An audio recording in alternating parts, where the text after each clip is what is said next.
ගලගම කුසල ධම්ම හාමුදුරුවෝ ඔයත් ගෙන්වන ප්‍රෝග්‍රෑම් එකකට තැන තැන පොඩි පොරටෝක් ටිකක් දීගෙන යනවා. දැන් නම් යා ලොකු පොරක් වෙන්න. හරිද පොරටෝක් ටිකක් දීගෙන යනවා. මම මේ සංවාද වලින් එක වතාවක් සුසන්ත මහත්තයා අපි සත්‍යවිලක් කරන සුසන්ත මහත්තයා ආරාධනා කරා ගලගම කුසල ධම්ම හාමුදුරුවෝ සංවාදයකට. එයා ගිහුවා මාත් එක්ක සංවාද කරන්න බෑ. තව මම මහායාන ගැන හරි අධ්‍යයනයක් කරලා නැහැ කියලා. ඊළා මිනිස්සු ලැජ්ජ නැතුව පෝස්ට් එකක් දානවා තොටවත්ත පලා ගියා සංවාදයට. සුසත් අයියා ලෑස්තිද සංවාදයක් ලෑස්ති කරලා? මම ගලගම ඔබ කියනවනම් ගලගම හාමුදුරන්ට ආරාධනා කරන්න. ඔය නිකන් තැන තැන පොරටෝක් දෙන්නේ නැතුව නිකන් ඒ 2.50 වැඩ කරලා ඒක භික්ෂුත්වයට ගැලපෙන්නේ නැහැ. කරන්නේ නැතුව එන්න මම ඔප්පු කරලා පෙන්නන්නම් රහතන් වහන්සේගේ කෙලෙස් සම්පූර්ණයෙන් ඉවත් වෙලා නැහැ. මම මේ අයියා හොත් උදාහරණ කියන්න මේගොල්ලෝ ඇවිල්ලා මේක අර YouTube අවකාශයට ඇවිල්ලා තේරවාදීද මහායාන මොකද්ද අයියේ බෞද්ධ සම්ප්‍රදාය බෙදීම මම කියවනේ දැන් මහායානිකයෝ හැමෝම සම්මා සම්බුද්ධත්වයට පත් වෙනයි කියලා. මහායානි විශ්වාසයේ හැම කෙනෙක් තුළම මේ බුද්ධ බීජය තියෙනවා. ඒක ඔයාට තියෙන්නේ අවදි කරලා බුද්ධ අංකුරයක්. දැන් උදාහරණයක් අනිවාර්යයෙන් මහින්ද ගාව ප්‍රභාකරන් ගාව බුද්ධ බීජ ප්‍රභාකරන්ද තිරසංගත සුනකයා තුල පවා. හරිද? පොසිබිලිටි එක තියෙන එක පාවිච්චි කරන්නේ නැති එක වෙන ප්‍රශ්නයක් අයි. ඒතකොට මමත් බුදු වීමේ බුද්ධ බීජය තියෙන බෝධිසත්වරයෙක් නම් ඔයත් බුදු වීමේ බුද්ධ බීජය තියෙන බෝධිසත්වරයෙක් නම් මට මේ ඔයාට වඩා මම පොරක් වෙන්න බෑනේ. මෙන්න මේ හින්දා තමයි හැම ජපන් ජාතිකයෙක්ම අනිත් ජපන් ජාතිකයට ඔළුව නවන්නේ. මගේ ඉස්සරහින් තවත් අනාගත බුදුවරයෙක් කියන ගෞරවනීය චේතන. මේක වටින්නේ නැද්ද මේ රටක් හදන්න? දැන් ඔයා ඔය කරපු ඉස්කෝල වල පොත් බෙද ළමයි පාසල් පොත් බෙදපු එක. ඒක මහායානී හැටියට බෝධිචර්යාවක්. මහායා තේරවාදයේ කිව්වේ ආත්මාර්ථකාමියෝ කොහොම හරි උඹ රහත් වෙලා උඹ විතර සසරෙන් ගොඩ යන් කියන. මහායානී කිව්වේ නෑ අවලෝකිතේශර බෝධිසත්වෝ කියන්නේ මම අන්තිම තනකොළ ගහත්. අර යා පොට් එකේ ආපු නෑ ඒ හොඳයි වා කිව්වේ. ඇත්තටම ඇත්ත අවලෝකිතේශර බෝධිසත්වයන්ගේ සංකල්පය තමයි මම බුදු වෙන්නේ අන්තිම තනකොළ ගහත් බුදු වෙනකම්. අතාරිනවා බුද්ධත්වයේ අන් අයගේ විමුක්තිය වෙන්නේ. බුද්ධත්වයේ ඒක ලෝකේ වටිනම දේ බුද්ධත්වයනේ. ඒක අතාරිනවා. ඒ කියන්නේ ඒක ඇත්තද බොරුද කියන එක නෙමෙයි මේ කියන්නේ මේ කතාවයි වටින්නේ. ඒතකොට තේරවාදී කිව්වේ ආත්මාර්ථකාමීව නිවන් දකින්න. තේරවාදී බලන්න කොච්චර දුෂ්ටද කියලා. හේම දළදා වහන්සේ කෙනාවේ ගෑණියෙක්. හැබැයි දේවල් නිලමෙතන් වල ගෑණියට ඡන්ද ඉල්ලන්න බෑ. ශ්‍රී මහ බෝධිය කෙනාවේ තෙරණියක්. හැබැයි ගෑණුන්ට උඩමළුවට යන්න බෑ.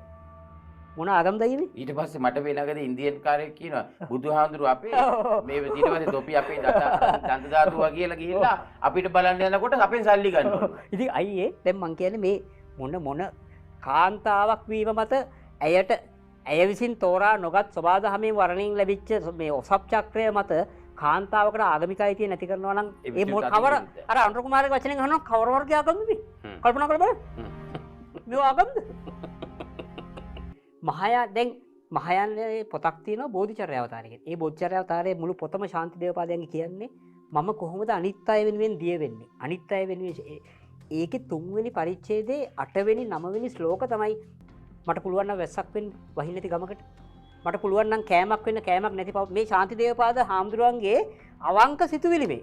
ඒක තමයි බෝධිචර්යාව කියන්නේ. මට ලැබෙන දේ පරාර්ථය පිණිස කොන්දේසි විරහිතව කැපකිරීම unconditional love. මේක තමයි අද බටහිර කතා කරන්නේ. ඒක තමයි සුනිල් ආරියරත්නගේ මුළු ගීතේම තියෙන බෝධිචර්ය අවතාරය.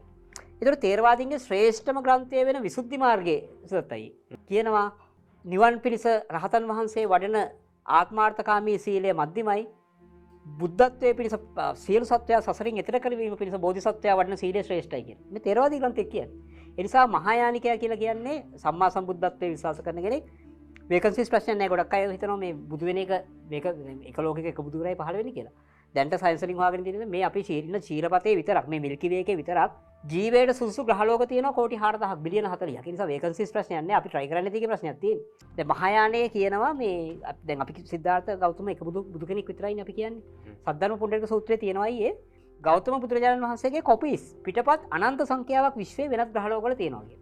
මේක 1957 ක්වොන්ටම් ෆිසික්ස් වල ඩබල් ස්ලිට් එක්ස්පෙරිමන්ට් කියන මේ ඉතාම විශිෂ්ට ඇත්තටම ඩබල් ස්ලිට් එක්ස්පෙරිමන්ට් එක සිද්ධියක් මම මහායානෙන් බලපාපු. ඒ කියන්නේ මහායානික සිද්ධාන්තයක් එකකින් තහවුරු වුණා. ඒ කියන්නේ මේ භෞතික විශ්වය ඇත්තටම තියෙන එකක් නෙමෙයි. අපේ නිරීක්ෂණය මත නිර්මාණය වෙන එකක්. මේක මහායානය කියන්නේ අවුරුදු 2000කට කලින්. ඒක තමයි ඩබල් ස්ලිට් එකෙන් මම ඒක වැඩි විස්තර කියන්නේ නැහැ. මේක වැඩසටහන දික් වෙන හින්දා සහ සුදතයිර ග්‍රීක් වගේ වෙන්න පුළුවන් හින්දා. කවුරු චැලෙන්ජ් කරත් මම ඒකට කියන්නම්. ඒක විස්තර කරන්න මෙනිවල් ඉන්ටර්ප්‍රිටේෂන් කියලා තියරි එකක් ගෙනවා. මේ තියරි එකේ කිව්වේ අපි හැමෝගෙම සමාන කොපි. තව සුදත්ත තිලක්සිරි කෙනෙක් වෙන සමාන්තර ලෝකයක ඉන්න පුළුවන්.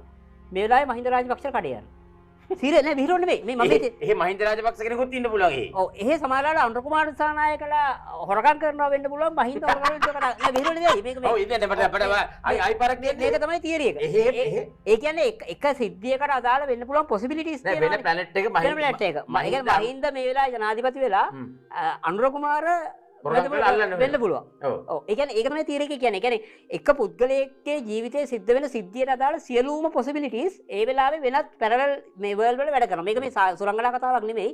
ඔබ ඉන්ටර්නෙට් එකට ගිහිල්ලා Google ගිහිල්ලා search කරන්නකෝ many world interpretation කියලා.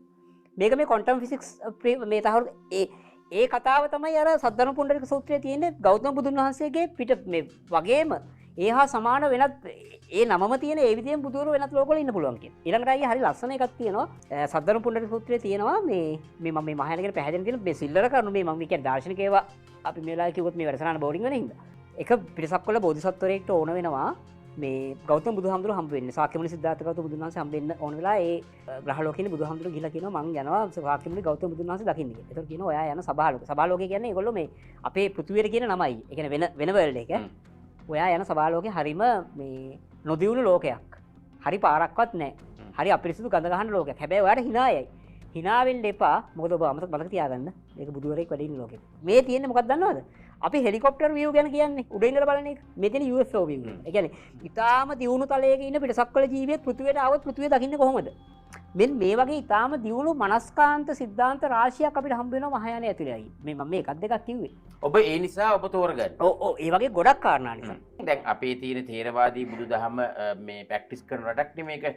අපි තේරවාදය පිළිගන්නවා ෆවුන්ඩේෂන් කෝස් එක හැටියට. ඒ කියන්නේ බුදුරජාණන් වහන්සේ මුල් කාලේ තුනක් දේශනා කළා බුදු පසේ බුදු මහරහත්. මේක හරියට සර්ටිෆිකේට් කෝස් එක ඩිප්ලෝමා එක ඩිග්‍රී වගේ. ඩිග්‍රී තමයි සම්මා සම්බුද්ධත්වය. හැබැයි මේ ඩිග්‍රී එක අනිවාර්යයෙන්ම හැමෝම කරන්න ඕන කවදා හරි.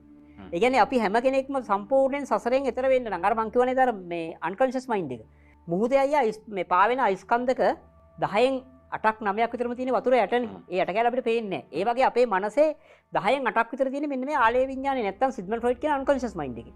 මේ අන්කන්ෂස් මයින්ඩ් එකේ අපි අනන්ත සංසාරේ රැස් කරගත්ත කෙලෙස් කපා හරින්න බෑ රහතන් වහන්සේගේ ඥානෙ. එයාට පුළුවන් තමන්ගේ මතු පිට මනස ක්ලියර් කරගන්න. හැබැයි මේ අන්කන්ෂස් මයින්ඩ් එකේ තියෙන අවිඥානික මනසේ තියෙන කෙලෙස් කපා හරින්න පුළුවන් සම්මා සම්බුද්ධත්වයට පත් වෙන සම්මා සම්බුදුරෙක්ගේ වජ්‍රමය ප්‍රඥාවකින් විතරයි. මොකද දියමන්ති වලින් දියමන්ති කපන්නත් පුළුවන් වීදුරු කපන්නත් පුළුවන්.